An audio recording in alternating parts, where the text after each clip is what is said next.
Right, hello everybody. Thank you very much for joining us.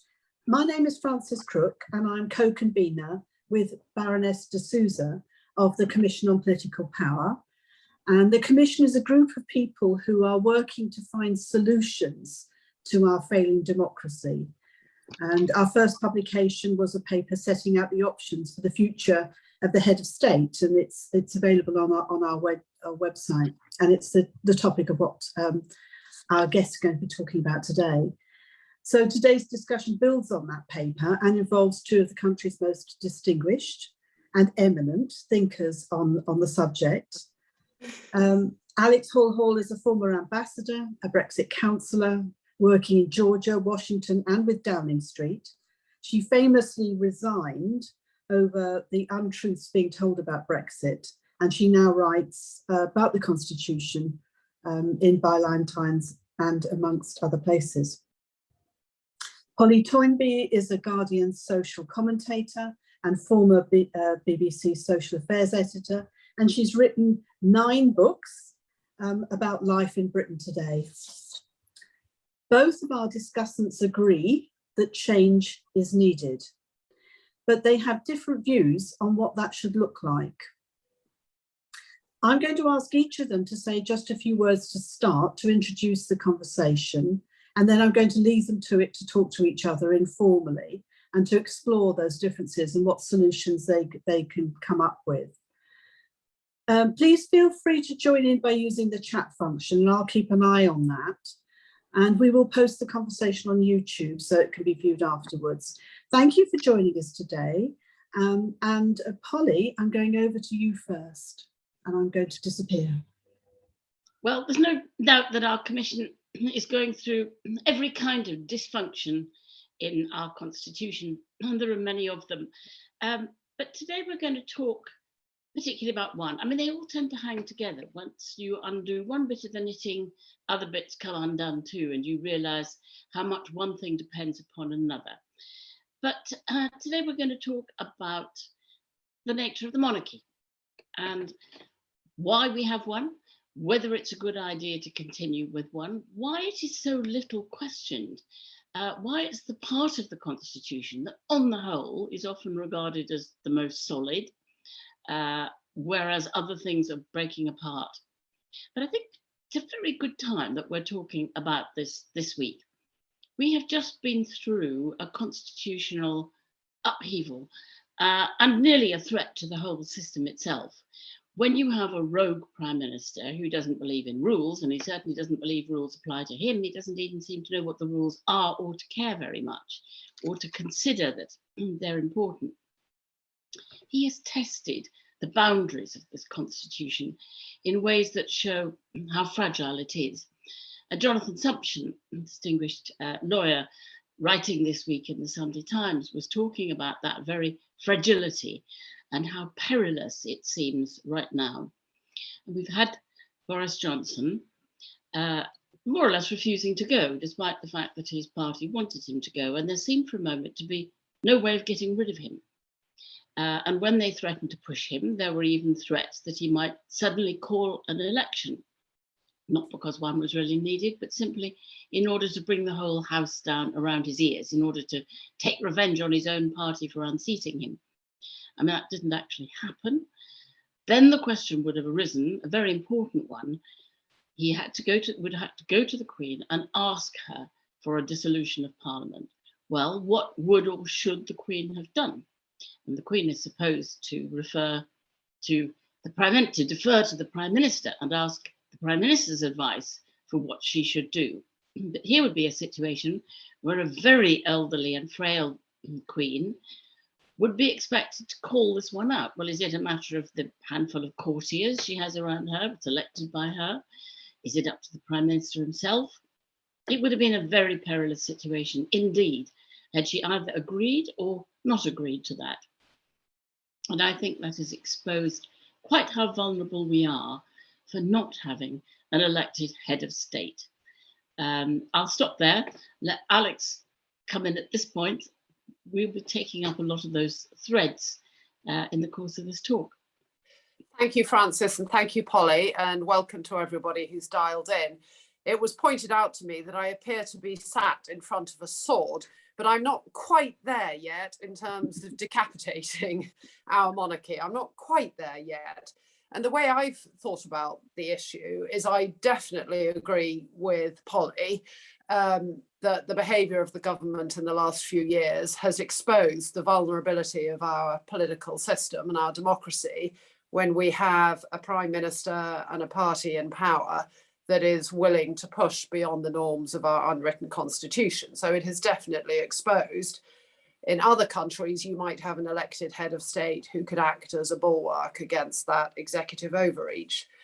But I think when I look at the monarchy, I think, well, what is the problem we're trying to fix? And one line of argument for saying a monarchy is no longer the right model is simply that in a democracy, it's a feudal inherited system. There is no say on who becomes the future monarch.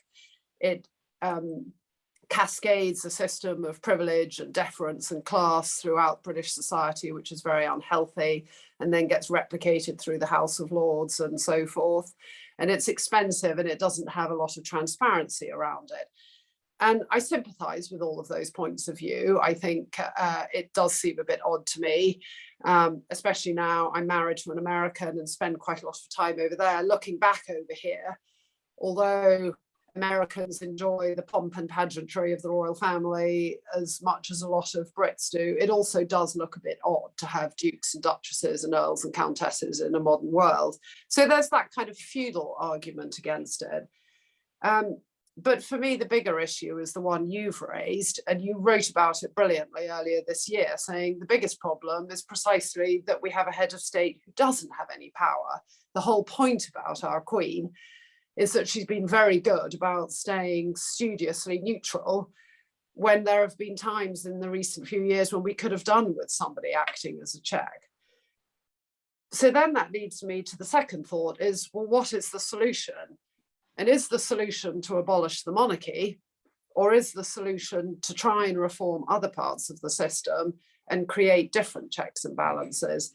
And I think that is where I draw back from suggesting full abolition, because I worry that if we abolish the monarchy, I don't think that's going to carry the British public with us. And I don't think it gets to the heart of the issues in our political system, which are the lack of checks and balances on the executive.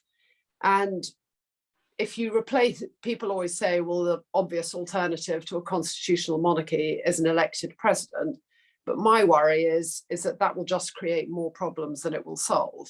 An elected president won't have some of the advantages I think we currently do have with a Queen, which is the sort of consistency, stability, national identity, unity, a little bit of colour in our lives. But I think it could create more political division, more gridlock. You could just have two egos running the country rather than one. You could have, as was shown in Sri Lanka, you had a president and a prime minister from the same family who reinforced their worst tendencies. But you could also have a scenario where you have a president who is in political gridlock with the prime minister. And I just don't think, and I think the debate to replace the Queen with a president will be immensely divisive. And I don't think it will carry popular support. So it's not that I don't think there are issues with the monarchy that need to be reformed. I think it needs to be scaled back. I think it needs to be more transparent. I think it needs to be stripped of all its constitutional powers, absolutely every one of them. And I think it could be a ceremonial position in a much smaller Scandinavian style monarchy. And instead, we should focus our efforts, well, this would be my preference, on a written constitution with much clearer checks and balances, reform of our electoral system, reducing the Crown prerogative, putting on a statutory footing the ministerial code, and drafting a proper constitution, and having some kind of body, whether it's a parliamentary body or an independent kind of state council or a constitutional court that arbitrates whether the government is acting according to the constitution. So that's where I'm trending, but I'm willing to be persuaded. And I must say the events of last week did make me a little bit more revolutionary than I was before. I think we do need a proper authority in charge of a proper constitution. We don't have either. Some people often complained that the Queen and the royal family have intervened, which occasionally they have. Queen's consent, it's turned out, the Guardian has revealed that she often gets oversight of any bit of legislation she might not like because it might affect her personally, which is a bit of an affront. Prince Charles, with his famous spider letters, with his funny handwriting, has intervened with ministers from time to time on subjects that he cares about. But these are actually very peripheral, and it's not really my contention isn't really that the crown is too powerful, it's that it's too weak. Yeah. And that what we need is somebody with real power, and somebody with real power just to act as an arbitrator. And there is no way that somebody unelected can or ever should have any such power. Now, all across Europe, we have very reasonable and sensible presidents too. They're often ex-politicians, but they haven't intervened except in moments of crisis when they have to uphold the constitution. I mean, we look across at Ireland, has had very, Michael D. Higgins, a very, very much respected president now, Mary McAleese, Mary Robinson, highly respected within Europe, within the country. There's no reason to think that we would, people, monarchists have said, oh, well, I know you'd go and kind of elect Kylie Minogue or someone. This is absurd to think that we would be any less serious. We have a lot of distinguished elder statespersons who would, one of whom would be elected. We'd have no problem with that. The question is what their role would be, and it needs to be very clearly defined. The prerogative powers that used to belong to an absolute monarch have been handed to the Prime Minister, who becomes an absolute monarch instead. Henry VIII's powers, statutory instruments, phenomenal power, all wielded in the name of the crown because it used to belong to the crown. Well, we're glad it doesn't belong to the crown, but it turns out to create an elected dictatorship. And that's one reason why I think we would agree the constitution needs reframing in very important ways to limit the power of a prime minister's fiat, diktat. But once we have that constitution, which I think wouldn't take us too much trouble in constructing with the bare bones of what we've got, but simply making sure that the safeguards and the barriers are there, to have somebody responsible for protecting it, for protecting us from anybody who tries to invade it, is really important. And I think that has to be somebody who's elected. So I think we do have to elect a president. Now, I'm not suggesting we dethrone the current Queen. I'm suggesting she should be Elizabeth the Last. I think there's been huge respect for her. She represents all of our history. Most people who are alive now have never known anything other than Queen Elizabeth. And when she finally goes, there may be a very different feeling about her son and indeed her grandson. I think the fact that we are about to get now a succession of what's likely to be three rather aged white men taking over one after another. There will be Charles in his dotage. By the time William takes over, he'll be pretty old, and that will be true of George too. And I'm not sure that they will be as popular as the young Queen Elizabeth was when she took over, with a great sense of sort of hope and belief, post-war enthusiasm that the young Elizabethan era, and it didn't quite turn out that way, but I don't think King Charles will have any such move behind him. We're already seeing, nearly half the population saying they don't much mind one way or the other. There's considerably less passionate support for the idea of monarchy than there used to be. And the young think that there won't be a monarchy in 25 years' time. I mean, there are only 27% of people passionately committed like me to getting rid of the monarchy, but it's no doubt that its popularity has waned. And I think we'll again, under King Charles, and even if he behaves well and doesn't intervene, he hasn't got the popularity. I think a lot of people haven't forgiven him over the drama of Princess Diana's death and all of that, but it's not really personal. I think it is quite personal about the Queen because she just represents the country and longevity. But I don't think it's really about their personalities. Let's go there too much. We all have our faults. But it's very bizarre that anybody should inherit this by birth. And what it said, we'll get onto that next, what it says about the country, feudal state of mind, an idea of the sovereign being sovereign, not the people. I think it damages our emotional politics. I think it's psychologically harmful in how we view politics, politicians and power. I think, children brought up to think that being a prince or a princess would be the best thing you could be. All of this is bad for notions of social mobility. And then you add in the House of Lords to that. I think it makes us not just absurd and comical, so Ruritanian fantasy country, but I think it does us harm in terms of our own freedoms. You're a very good negotiator. I love it. You should have been a diplomat.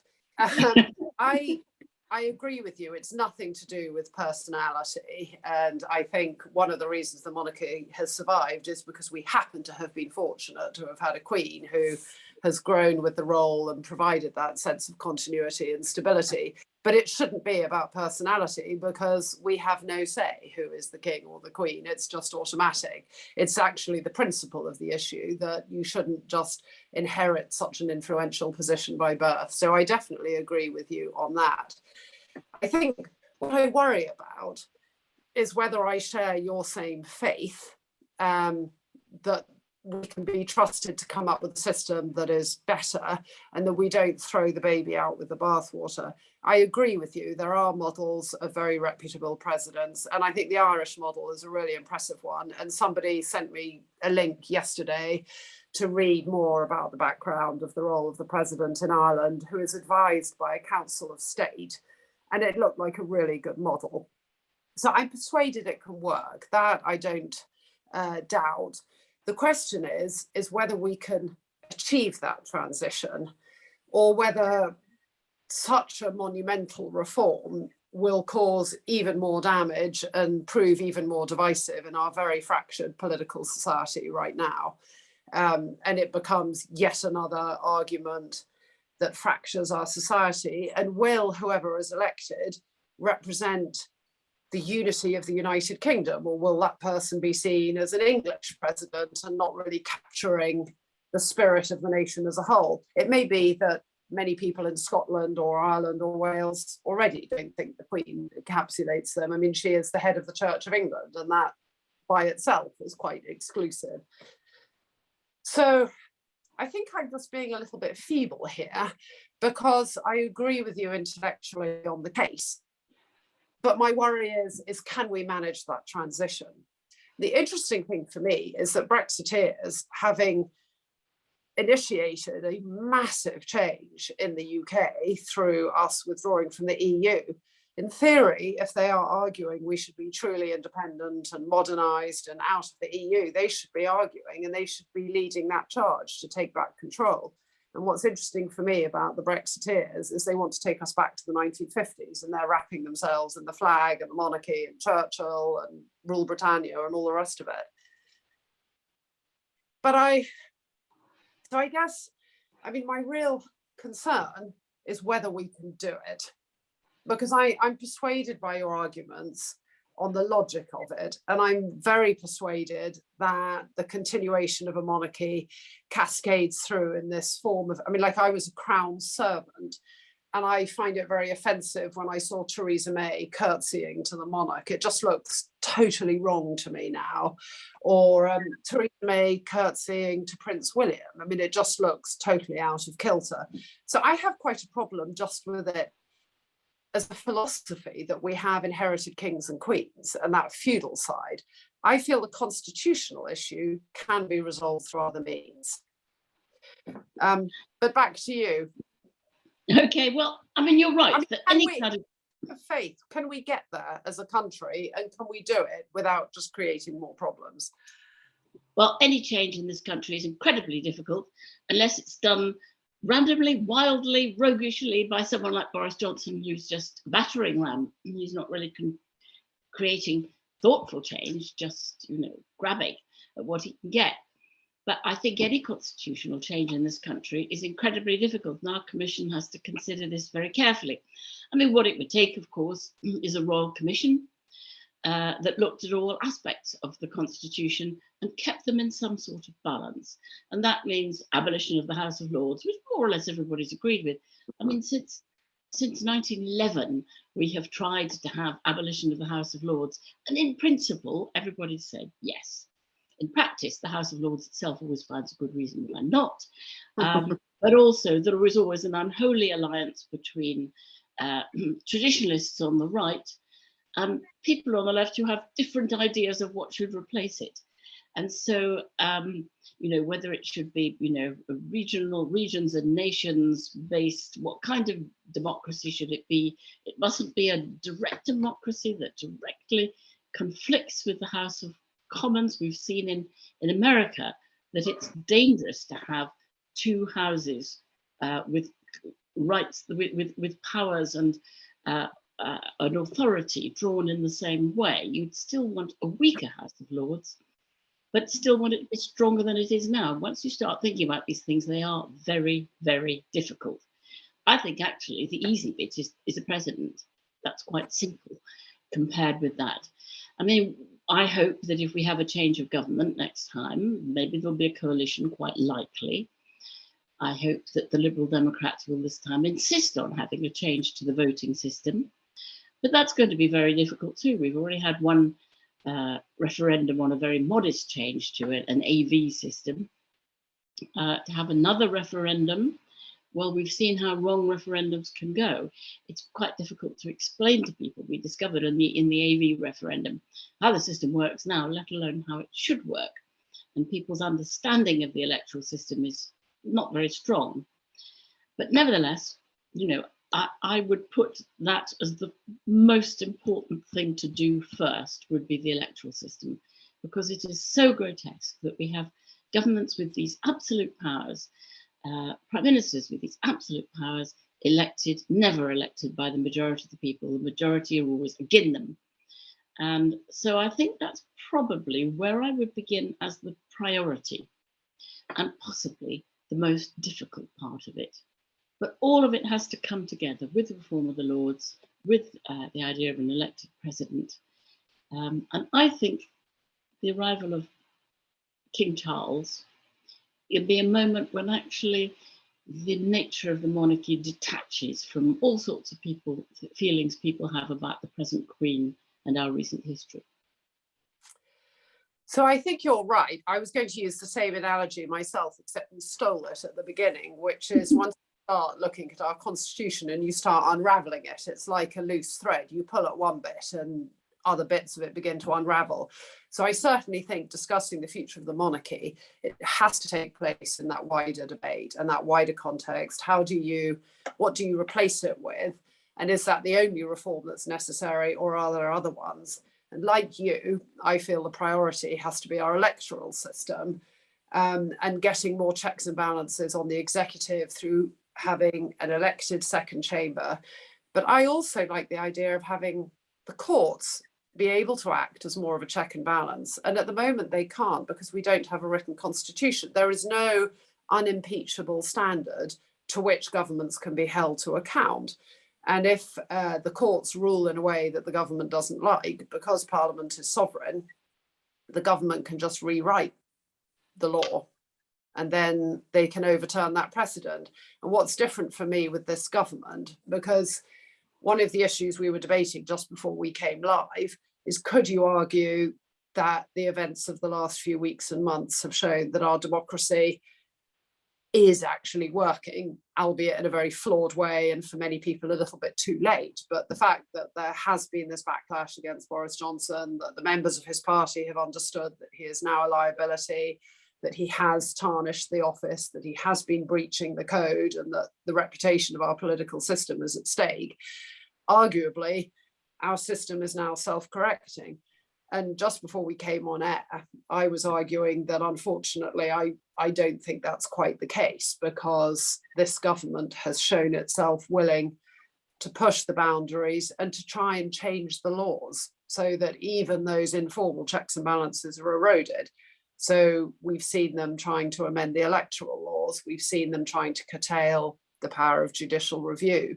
We've seen them curtailing the rights of public protest. So I feel they are actually chipping away at the unwritten safeguards of our constitution. So I do think there is something more at stake. I think, what would your answer be, however? I mean, perhaps we should have a law that by definition, the person who runs for president can't be a politician, because looking at our current politicians, I'm not 100% convinced that we would be confident of getting the right person who would act with that air of detachment and professional disinterest. I know people will say the Speaker of the House of Commons, that's supposed to be an independent cross-party person. They leave behind their political affiliation. So I definitely agree it can be done. I would vote for David Attenborough to be president, for example. I feel there are figures of national stature who could do it.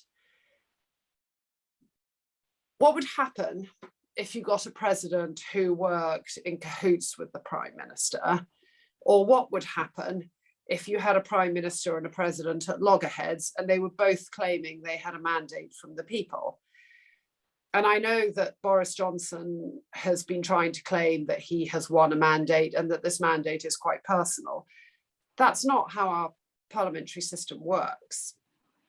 But I do think he's not entirely wrong in that the election in 2019 was quite a lot about Boris Johnson versus Jeremy Corbyn. And I think our system has drifted a bit more presidential.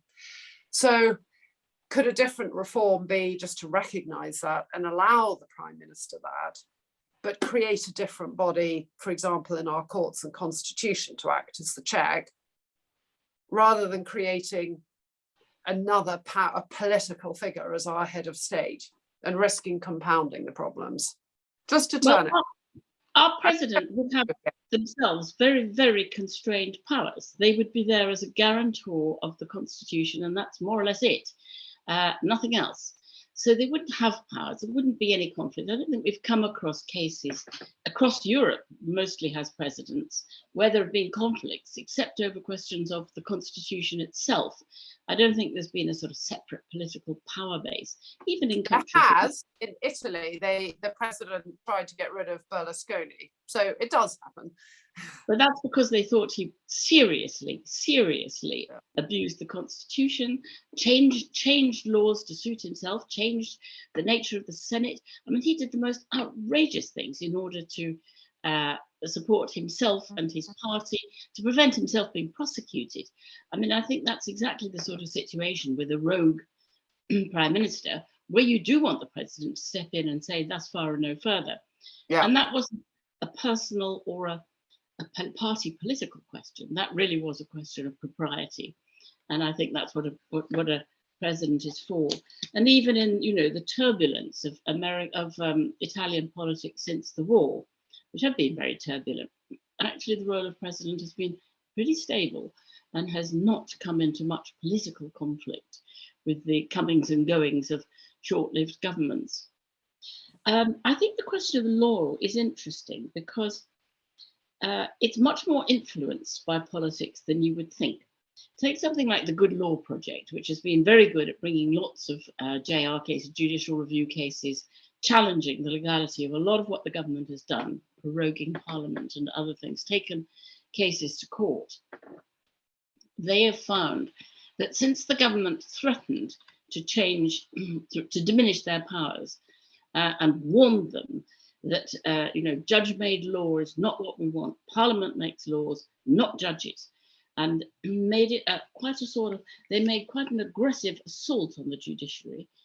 The Good Law Project has found that actually they've been granted far fewer JR cases, that judges are consciously or unconsciously quite easily intimidated by the government of the day, and they're told they're overstepping the mark.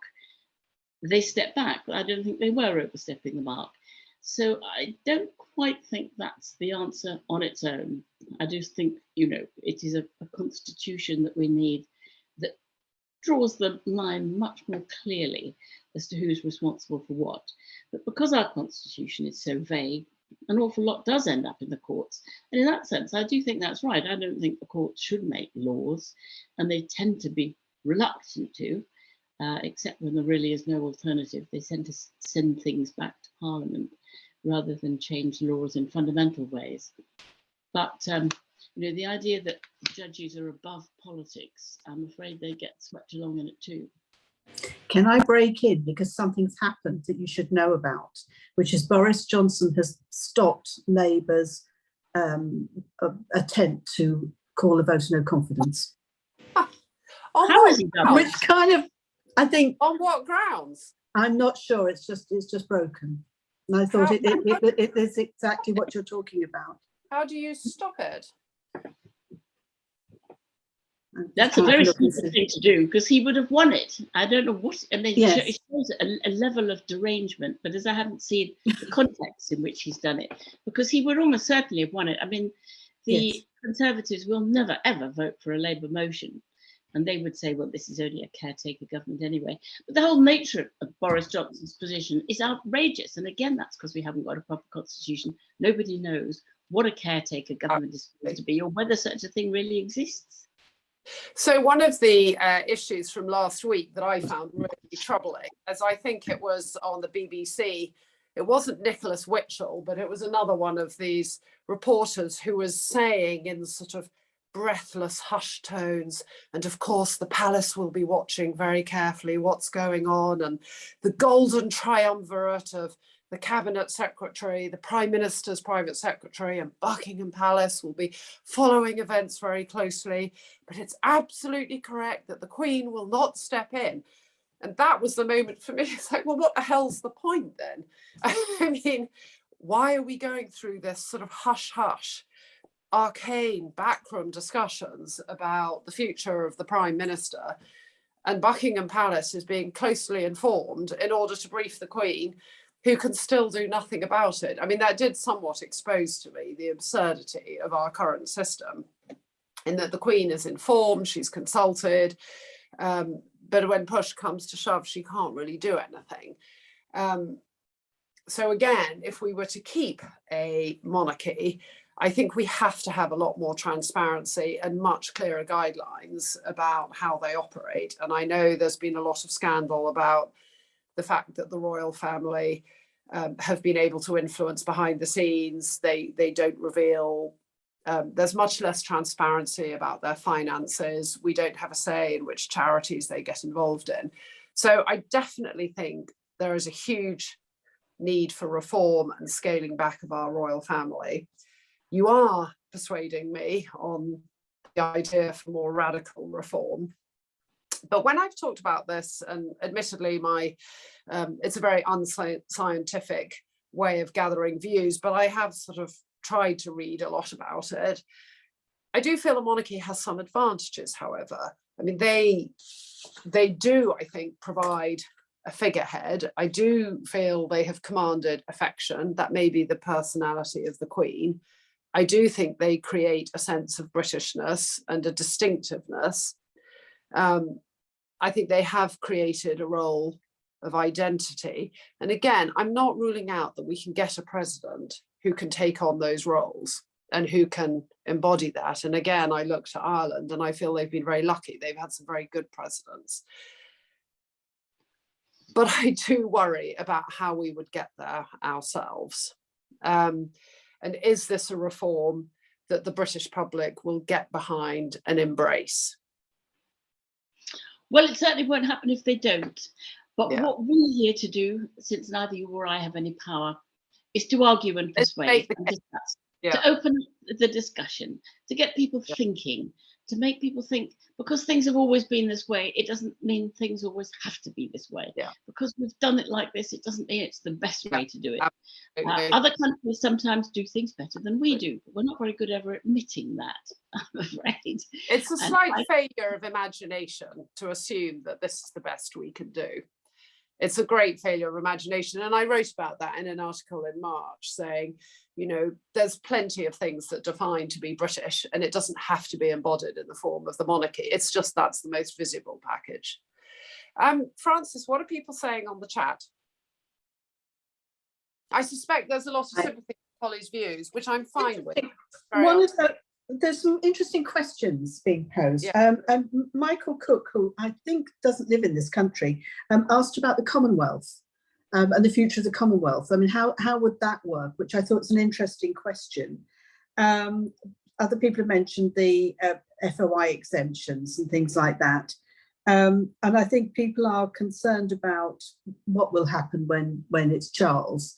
And perhaps we should have released this paper and had this conversation, you know, in 6 months' time. I mean, I tend to think when the Queen does eventually move on to a bigger and higher life, that there will be an outpouring of, you know, monarchism. But I think that will fade quite rapidly when the reality sinks in. And I think the question about the Commonwealth is quite interesting. The future of the Commonwealth. I don't know what you think about that. Alex, as a diplomat, that's probably more one for you, but I think that Prince William suggested that it's up to all of them to choose. Yeah. And the Commonwealth wouldn't necessarily fall apart if they all decided not to have the Queen as their sovereign. I'm not sure that the monarchy is necessarily the glue that holds it together. I'm not sure it has very strong glue anyway, but I'm not sure that's the crucial bit. I think the Queen herself has done a lot to keep the Commonwealth going and to keep that unity, but I think that will pass when she passes, and I think it's a sort of a legacy of affection and respect, which you referred to. And the Commonwealth should be a group of equal sovereign nations, and there is no reason why a different country couldn't provide a head of the Commonwealth, or a rotating chair, or a rotating presidency. I don't see any, I mean, it perpetuates this colonial assumption that the Commonwealth all derive from their links to the UK. But as far as I can remember, and as a diplomat, I'm not proving myself very skilled right now, but I believe, for example, Rwanda is now a Commonwealth member, but was not actually a British colony. And so we could sort of break that link that by definition, it's a colonial relic, and to have it be a grouping of countries with links to the UK or common Anglophone or some kind of common theme, but it doesn't have to be linked to a somewhat subservient relationship to the original colonial power. So why can't they have a rotating presidency like most other organisations do? Good idea. So were there other questions? Oh, look, Graham, who is very on this, is mentioning other countries in the common. He says Mozambique, Gabon. Yep. Yeah.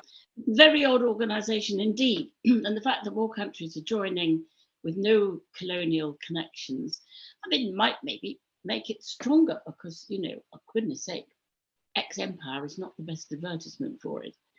No. A question that I have is that the monarchy and the royal family have enormous personal wealth and land owning, which is incredibly controversial in some parts of the country. What would we do about that? I mean, I personally would be perfectly happy to confiscate it, take it away and say it's belonged to the state, that they've acquired a personal wealth by virtue of being a monarch. It should revert to the state. They can, if you keep some kind of a monarch, they can, you know, they can have some of the pomp and circumstance and the crowns and the horses, but they don't own them. They use them for state functions and for you know, being royal, but not, but they don't own it. I think we should confiscate their property. I don't know how you feel about that. I feel very well about that. I think it's a good idea. They've got 6 lovely palaces. They can all be thrown over to the public, since people seem to think that the monarchy is good for tourism, which is a slightly odd idea. Well, let's open all their palaces up. And I think most of the land should be given that probably to the local councils where they are. You know, Cornwall, which is very poor, could do with having the duchy belong to the people of Cornwall. And I suppose you could say it's a bit unfair if it's just different parts of the country benefit, and maybe it should go to the state at the centre, but we're so centralised anyway. it might be quite good to leave it where it is with the councils concerned. I definitely agree with you. I mean, these palaces and castles are by virtue of their inherited monarchical status, and they belong to the country. They don't belong to them as individuals. If we did get rid of the monarchy, I assume there would be some financial settlement. You know, there would be a very generous system for providing them with the means to survive, and they may still play a role in public life.